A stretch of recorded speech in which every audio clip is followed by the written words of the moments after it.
I checked the guest book. There was my surname, and a signature which I recognized immediately. It was the signature of my father. Monsieur le Président, the evidence mentioned by my client has already been presented by the prosecutor. But I must add that we commissioned the handwriting expert. This is the proof marked with number 1.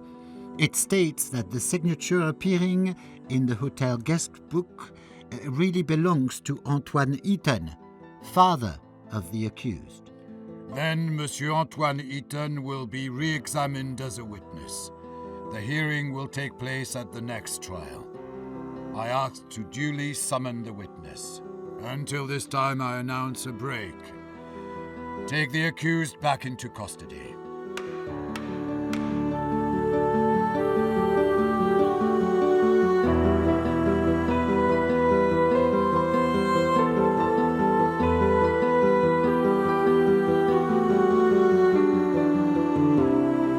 Monsieur Eaton, the French Gypsy Association wishes to send you support and condolences for the persecution caused by your gypsy origin.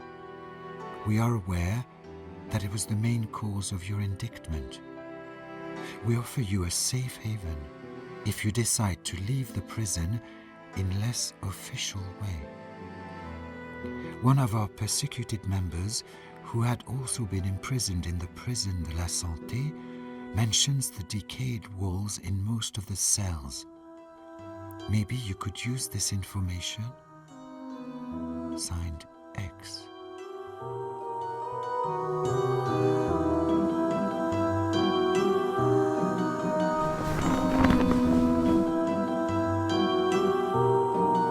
Monsieur Eaton, please hurry.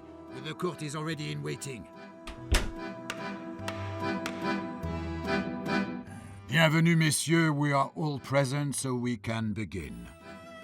Antoine Eaton, too, has submitted clarification on the issue of the rented room in the Caucasus Hotel. It was attached to the evidence. Monsieur Eaton, please continue your testimony from the moment you've ended yesterday.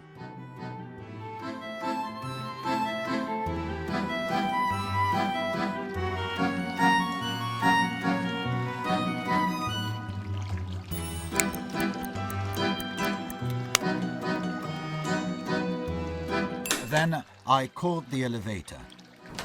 I opened the elevator grate. I took the elevator to the second floor.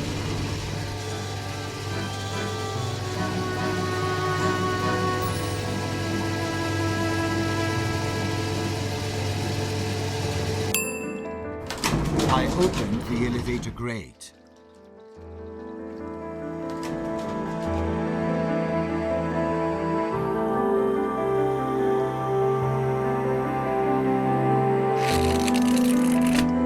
Then I read cultural announcements.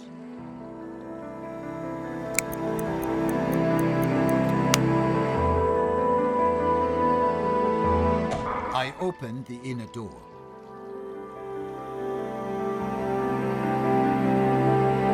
Later, I entered the room.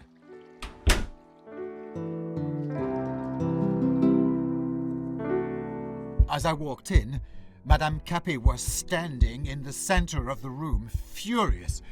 She started to yell at me, that she robbed me according to the agreement and that she was supposed to be paid.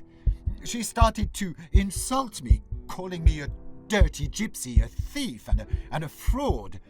She came with her fists at me. I shoved her off, instinctively.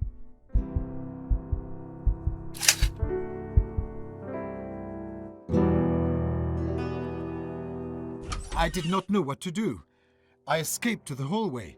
I didn't want to hurt her, and I did not do it. Monsieur Eaton, did you not want to regain your designs? You had been robbed. I don't even know what I wanted, Monsieur le Président. I was confused after the blow to the head, and I didn't think clearly. Well, please continue.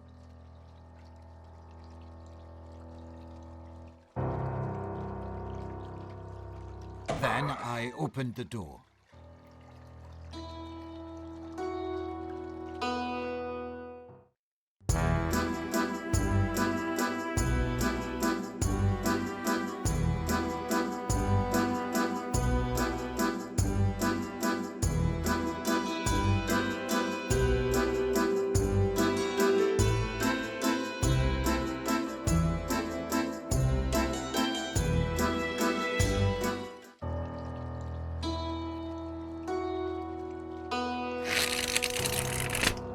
Then I read cultural announcements.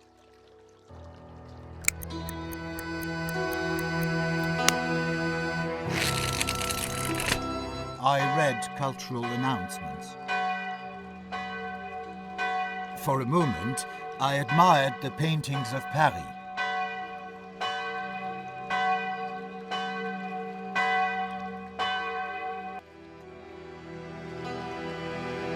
Then I opened the elevator grate. Later, I took the elevator to the ground floor.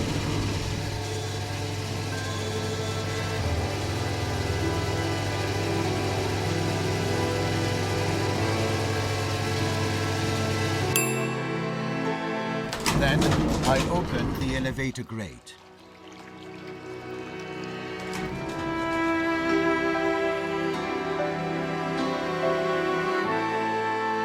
I opened the door and walked out into the street.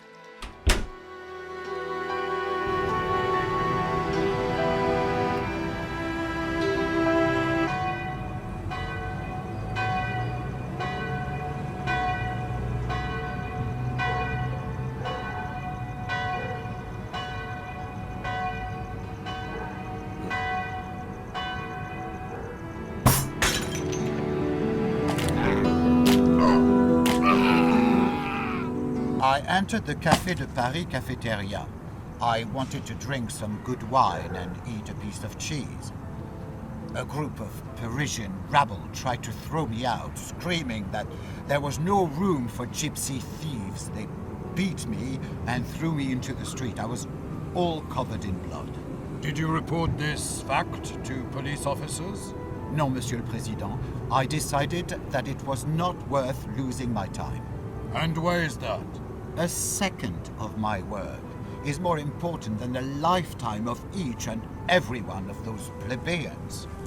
Besides, if I had reported it, I would have done them a favor.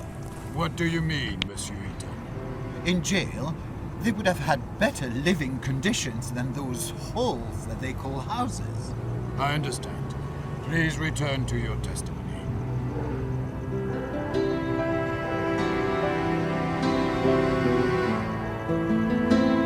I opened the door and entered my building.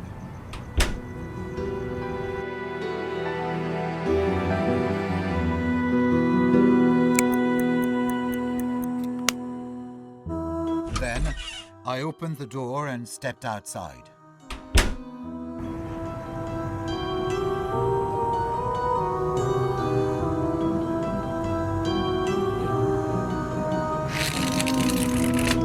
I read cultural announcements.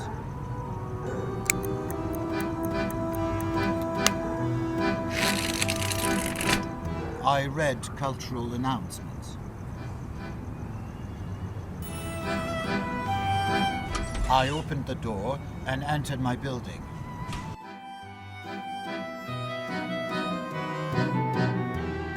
In the hallway, I passed the neighbor who was coming out of the building. He could have noticed the blood on my clothes, but it belonged to me, not to the victim. It was the result of the bar fight.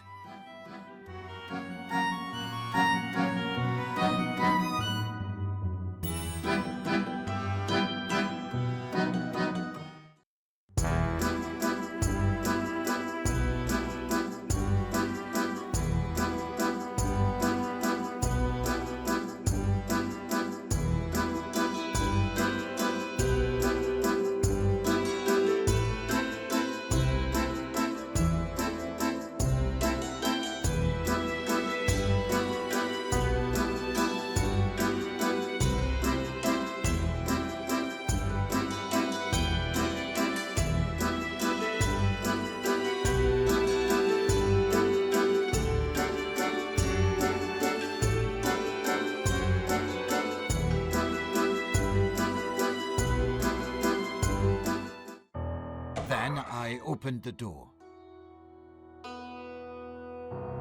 Then I used the stairs.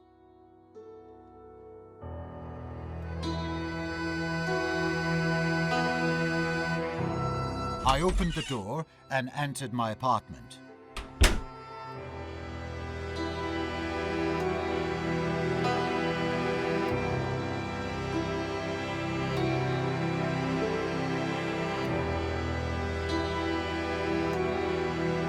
I used the stairs.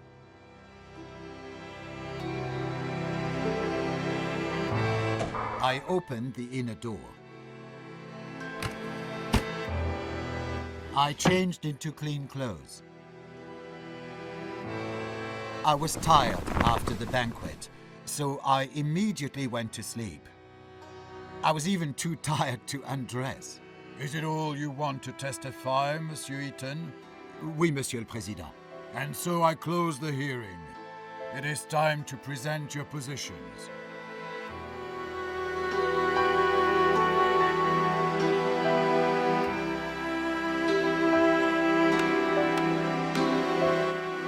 Monsieur le Président, the accused tried to trick himself off the responsibility. He used cunning rhetoric, trying to hide more and more of his new lies. However, in view of the evidence presented by the prosecutor, I have no doubt that Alfred Eaton, defendant who appeared today before the court, murdered Marie Capet in cold blood. Please, let the High Court not be deceived by his tearful stories about a poor gypsy from the country who gained his success with hard work, and which Marie Capet so cleverly tried to destroy. It was the accused who destroyed the life of a poor girl and her family with full premeditation. And what did that poor girl do to deserve such cruel fate? She was searching for a better life, and was employed as a maid in the same building in which a dangerous psychopath lived. According to the prosecution, the accused is guilty, Monsieur le Président. Therefore, I apply for recognition of Alfred Eaton, defendant who appeared today before the court, guilty of all charges against him, and for imposition of the death penalty by beheading on the guillotine. Thank you. Monsieur le Président, Monsieur Prosecutor used a lot of high-flown words. However, during the preparation of indictment, he made many mistakes. As to the hotel room, my client had never rented a room in the Caucasus Hotel. As we have shown during the proceedings, it was his father, Antoine Eaton. It is supported by the hotel's guest book, graphology expertise, and the testimony of Antoine Eaton. As to the alleged attempt to use the torture device on the victim, my client did not intend to use his interrogation device, which the prosecutor describes as a torture machine, neither on Marie Capet nor on anyone else. This is indicated by the letter sent by my client to the Ministère de la Justice with a proposal of a lawful use of the equipment to serve the law as well as society. The journal of Alfred Eaton clearly proves it, where he writes that he does not intend to use his device against honest, innocent people. It is important to emphasize the relationship of Marie Capet and my client. According to the testimony of the victim's parents, she felt a deep resentment and contempt, both for my customer and for his work and success. It is confirmed by Madame Capet's read, a socialist work of Karl Marx, which was created to destroy the minds of young people. Newspaper clippings about Alfred Eaton were found in Marie Capet's room. Is it not strange? It makes this resentment towards my client possible. As to the meeting with Marie Capet in his apartment, indeed, Marie Capet came to visit my client at his apartment, and Alfred Eaton let her in, not expecting such a sudden attack. hence the victim's fingerprints in the apartment of my client, and traces of Monsieur Eaton's blood, which were mentioned by the prosecutor. Marie Capet came to the apartment of my client with the intention of theft. This is indicated by the letter that my client found in the room of Madame Capet. In addition, at the rendezvous point, which was the room in the Caucasus Hotel, my client found the suitcase with the money, which I think would serve as payment for the execution of the order described in the letter. Outside the door to his apartment, Alfred Eaton found a glove that Marie Capet had lost during the assault on my client. This explains the strange conclusions of the fingerprint expertise mentioned by the prosecutor. The fact that said glove belonged to Marie Capet is proved by the fact that my client found the glove from the same pair in the room occupied by the victim. As for the murder, as my client testified, he did not kill Marie Capet. So, who did? Please note, Monsieur le Président, that Alfred Eaton worked on a secret invention, which designs he kept hidden in his own safe. Neither Hugo Argent nor Le Feu Company were supposed to ever know about it. But that is not what happened. Monsieur Argent not only learned about the invention, but also wanted to come into its possession. This is indicated by a letter from a law firm that was sent to my client. As it clearly appears from the letter to Monsieur Brissot, the maid, Marie Capet, was sent shortly before the murder. I would like to add that the letter was sent from a non-existent organization, and remuneration for Marie Capet's work was not provided. So who and why had she been sent? As I mentioned, Marie Capet was supposed to steal the designs from the safe of my client. Is this the true reason why she started to work for my client's neighbor? The payment for the execution of the order was waiting for Marie Capet in a room of the Caucasus Hotel, in the same room that was rented by the father of the accused, Antoine Eaton. According to the testimony of Antoine Eaton, his son, Alfred Eaton, informed him about his problems with Hugo Argent. He wanted to help his son, so he used Marie Capet's aversion towards him and her difficult situation and hired her to steal the documents. So, if Alfred Eaton had ceased to possess them, he could never have handed them over to Hugo Argent's lawyers. However, something must have gone wrong. Maybe Marie Capet demanded more money or started to blackmail Antoine Eaton. Maybe there was some kind of accident and she was killed. There are many different possibilities, and there is a slight chance they will get determined, so I think that there are too many doubts to convict my client. As for the testimony of the neighbor who saw Alfred Eaton entering the building covered in blood, according to the testimony of my client, the meeting actually took place, and his clothes were stained with blood, but it was his blood, not the victim's. Blood caused by a bar fight. Thank you, Monsieur le Président.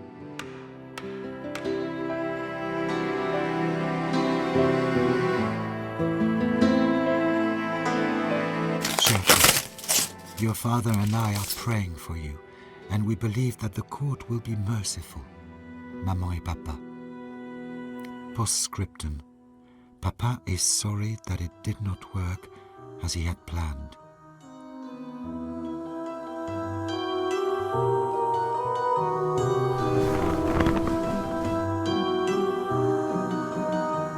Monsieur Eaton, please hurry.